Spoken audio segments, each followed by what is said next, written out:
Hi friends, welcome back to my channel. Friends, ಇವತ್ತು ನುಗ್ಗೆಕಾಯಿ ಸಾಂಬಾರನ್ನು ಹೇಗೆ ಮಾಡೋದು ಅಂತ ನೋಡ್ಕೊಂಬರೋಣ. ತುಂಬ ಈಸಿಯಾಗಿ ಕೆಲವೇ ನಿಮಿಷಗಳಲ್ಲಿ ಈ ಒಂದು ಟೇಸ್ಟಿಯಾದಂತಹ ನುಗ್ಗೆಕಾಯಿ ಸಾಂಬಾರನ್ನು ಮಾಡ್ಕೋಬೋದು. ಬೇಸಿಗೆ ಕಾಲ ಬಂತು ಅಂದರೆ ನುಗ್ಗೆಕಾಯಿಗಳು ಯಥೇಚ್ಛವಾಗಿ ಸಿಗ್ತವೆ.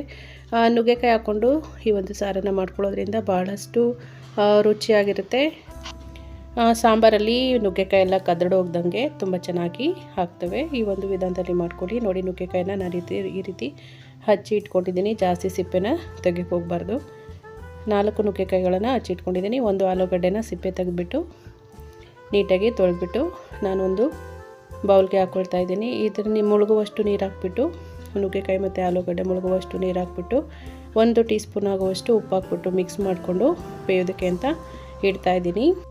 ಒಂದು ಪ್ಲೇಟನ್ನು ಮುಚ್ಚಿಬಿಟ್ಟು ಗ್ಯಾಸ್ ಸ್ಟವ್ ಮೇಲೆ ಇಡ್ತಾಯಿದ್ದೀನಿ. ಇದೊಂದು 5 ನಿಮಿಷಗಳ ಕಾಲ ಬೇಯಿಸ್ಕೊಂಡ್ರಾಯ್ತು. ಈಗ ನಾನು ನುಗ್ಗೆಕಾಯಿ ಮತ್ತು ಆಲೂಗಡ್ಡೆನ ಕಟ್ ಮಾಡ್ಕೊಳ್ಳೋ ಹೆಸರು ಕಾಳು ತೊಗರಿ ಬೇಳೆನ ಬೇಯಿಸಿ ಇಟ್ಕೊಂಡಿದ್ದೆ. ಬೇಕಿದ್ದರೆ ನೀವು ಹೆಸರು ಕಾಳು ಜೊತೆಗೆ ಹೆಸರು ಬೇಳೆ ಕೂಡ ಯೂಸ್ ಮಾಡ್ಕೋಬೋದು. ಯಾಕಂದರೆ ನುಗ್ಗೆಕಾಯಿ ಸ್ವಲ್ಪ ಹೀಟ್ ಆಗುತ್ತೆ ಈ ಟೈಮಲ್ಲಿ, ಬಿಸಿಲು ಕಾಲದಲ್ಲಿ. ಅದಕ್ಕೋಸ್ಕರ ಬೇಕಿದ್ರೆ ನೀವು ಹೆಸರು ಬೇಳೆ ಅಥವಾ ಹೆಸರು ಕಾಳನ್ನು ಬಳಸ್ಕೊಂಡು ಮಾಡ್ಕೋಬೋದು. ಅದ್ರ ಜೊತೆಗೆ ಬೇಕಾದ್ರೆ ಅವರೇ ಬೇಳೆ ಕೂಡ ಯೂಸ್ ಮಾಡ್ಕೋಬೋದು. ಅದರಲ್ಲೂ ಈ ಬೇಸಿಗೆ ಕಾಲದಲ್ಲಿ ನುಗ್ಗೆಕಾಯಿ ತಿಂದರೆ ಬಹಳ ಹೀಟ್ ಆಗುತ್ತೆ ಅನ್ನೋರು ಬೇಕಿದ್ರೆ ಸ್ವಲ್ಪ ಹೆಸರು ಬೇಳೆ ಕೂಡ ನಾವು ಈ ಒಂದು ಬೇಳೆ ಜೊತೆಗೆ ಅಂದರೆ ತೊಗರಿ ಬೇಳೆ ಜೊತೆಗೆ ಹಾಕ್ಕೊಂಡು ಮಾಡ್ಕೋಬೋದು. ನೋಡಿ, ಒಂದು 80% ಆಗುವಷ್ಟು ನುಗ್ಗೆಕಾಯಿ ಬೆಂದಿದೆ. ನೋಡಿ, ಒಂದು ಫೋರ್ಕ್ ಸಹಾಯದಿಂದ ನಾನು ತೋರಿಸ್ತಾ ಇದ್ದೀನಿ. ಇಷ್ಟು ಬೆಂದರೆ ಸಾಕು. ಅತಿ ನುಣ್ಣಗೆ ಬೆಂದ್ಬಿಟ್ರೆ ಎಲ್ಲ ಮಸರೆದೋಗ್ಬಿಡ್ತವೆ. ಇಷ್ಟು ಬೇಯಿಸ್ಕೊಳ್ಳೋಣ, ಸಾಕಾಗುತ್ತೆ. ಈಗ ಗ್ಯಾಸ್ ಫ್ಲೇಮನ್ನು ಆಫ್ ಮಾಡಿಬಿಟ್ಟು ನಾನೊಂದು ಮಿಕ್ಸಿ ಜಾರ್ಗೆ 1 ಕಪ್ ಆಗುವಷ್ಟು ತೆಂಗಿನಕಾಯಿ ಪೀಸಸನ್ನು ಹಾಕ್ಕೊಂಡು ಈ ರೀತಿ ಒಂದು ಸಲ ಗ್ರೈಂಡ್ ಮಾಡ್ಕೊಂಡಿದ್ದೀನಿ. ಅದಕ್ಕೆ ಟೊಮೆಟೊ ಮತ್ತು ತೊಗರಿಬೇಳೆ ಎಲ್ಲ ಎತ್ತಿಟ್ಟಿದ್ವಲ್ಲ ಅದನ್ನು ಹಾಕ್ಕೊಳ್ತಾ ಇದ್ದೀನಿ. ಒಂದು 2 ಟೇಬಲ್ ಸ್ಪೂನ್ ಆಗುವಷ್ಟು ಸಾಂಬಾರು ಪುಡಿ ಹಾಕ್ಕೊಳ್ತಾ ಇದ್ದೀನಿ. ಮನೆಯಲ್ಲೇ ಮಾಡಿರುವಂಥ ಸಾಂಬಾರು ಪುಡಿ. ನೀವಾಗಲೇ ಸಾಂಬಾರು ಪುಡಿ ನೋಡಿರ್ಬೋದು, ಲಿಂಕ್ ಕೊಟ್ಟಿರ್ತೀನಿ ಫ್ರೆಂಡ್ಸ್. ನೋಡಿಲ್ಲ ಅಂದರೆ ಒಂದ್ಸಲ ಚೆಕ್ ಮಾಡ್ಕೊಳ್ಳಿ. ಹಾಗೆಯೇ ಒಂದು ಸ್ವಲ್ಪ ಕೊತ್ತಂಬರಿ ಸೊಪ್ಪನ್ನು ಹಾಕ್ಕೊಂಡು ಒಂದು ಸ್ವಲ್ಪ ನೀರನ್ನು ಹಾಕ್ಕೊಂಡು ರುಬ್ಕೊಳ್ತಾ ಇದ್ದೀನಿ. ಈ ರೀತಿ ನುಣ್ಣಗೆ ರುಬ್ಕೋಬೇಕು.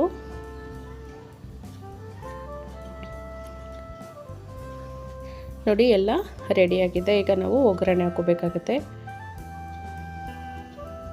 ನೀವು ಬೇಕಿದ್ರೆ ಇದಕ್ಕೆ ಲಾಸ್ಟಲ್ಲಿ ಒಗ್ಗರಣೆ ಬೇಕಿದ್ರೆ ಸೇರಿಸ್ಬೋದು. ನಾನೀಗ ಮೊದಲಿಗೆ ಒಗ್ಗರಣೆ ಹಾಕ್ಕೊಳ್ತಾ ಇದ್ದೀನಿ. ಒಂದು ಕಡಾಯಿನ ಬಿಸಿ ಮಾಡೋದಕ್ಕೆ ಅಂತ ಗ್ಯಾಸ್ ಸ್ಟವ್ ಮೇಲೆ ಇಟ್ಕೊಂಡು 1 ಟೇಬಲ್ ಸ್ಪೂನ್ ಆಗುವಷ್ಟು ಎಣ್ಣೆ ಬಿಸಿ ಆದಮೇಲೆ ಒಂದು ಅರ್ಧ ಟೀ ಸ್ಪೂನ್ ಆಗುವಷ್ಟು ಸಾಸಿವೆ ಚೆನ್ನಾಗಿ ಸಿಡ್ದಾದ್ಮೇಲೆ 1 ಗಡ್ಡೆ ಬೆಳ್ಳುಳ್ಳಿನ ಸಿಪ್ಪೆ ತೆಗೆದುಬಿಟ್ಟು ಜಜ್ಜಿ ಇಟ್ಕೊಟ್ಟಿದ್ದೆ, ಅದು ಹಾಕ್ಕೊಳ್ತಾ ಇದ್ದೀನಿ. ಹಾಗೆಯೇ 1 ಈರುಳ್ಳಿನ ಸಣ್ಣಗೆ ಈ ರೀತಿ ಜಜ್ಜಿಬಿಟ್ಟು ಹಾಕ್ಕೊಳ್ತಾ ಇದ್ದೀನಿ. ನಾವು ಹಚ್ಚಿ ಹಾಕ್ಕೊಳ್ಳೋದಕ್ಕಿಂತ ಈ ರೀತಿ ಜಜ್ಜಿಬಿಟ್ಟು ಈರುಳ್ಳಿ ಕೂಡ ಹಾಕ್ಕೊಂಡು ತುಂಬ ಚೆನ್ನಾಗಿರುತ್ತೆ ಸಾಂಬಾರಲ್ಲಿ. ಬೇಕಿದ್ರೆ ಒಂದು ಸಲ ಟ್ರೈ ಮಾಡಿ ಈ ಒಂದು ವಿಧಾನದಲ್ಲಿ ಒಗ್ಗರಣೆನ. ಹಾಗೆಯೇ ಸ್ವಲ್ಪ ಕರಿಬೇವಿನ ಸೊಪ್ಪನ್ನು ಹಾಕ್ಕೊಳ್ತಾ ಇದ್ದೀನಿ.